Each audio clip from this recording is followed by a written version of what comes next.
All right, here's how you do Z10 on IXL.com. Let's say we have a table like this and we need to get the equation. First thing we need to do is figure out what the slope is. So the slope is the change in y over the change in x. So the change in y from 2 to 3, that's plus 1. And then the change, and this happens every time, from 3 to 4, that's plus 1. And the change in x, well, from 3 to 4, that's plus 1 as well. From 4 to 5, it's plus 1. And you could see that rule applies for all of them. Okay. Well, the slope, m, is the change in y over the change in x. So in this case, the change in y is 1 over the change in x, which is 1. And that's just equal to 1. But now we need to figure out what b is. And b is the y-intercept.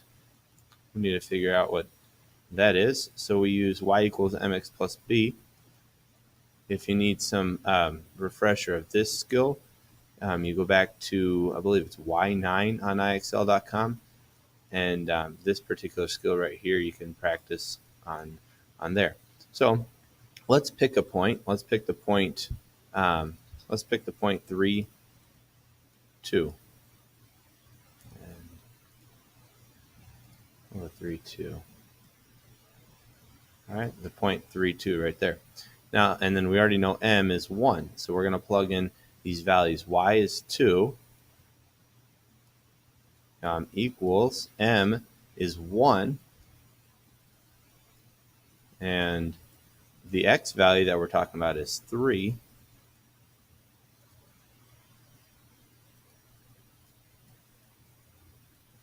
And then plus b.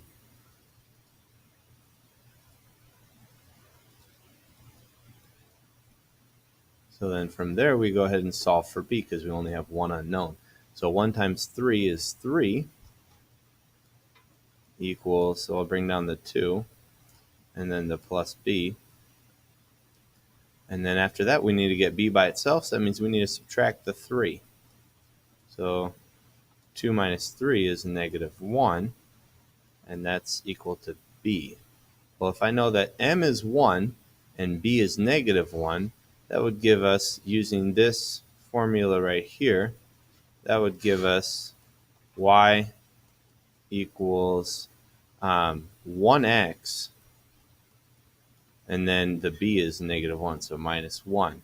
So the equation that corresponds to that is this guy right here, y equals x minus 1. So then you would go ahead and select that, and you got it right. Yay!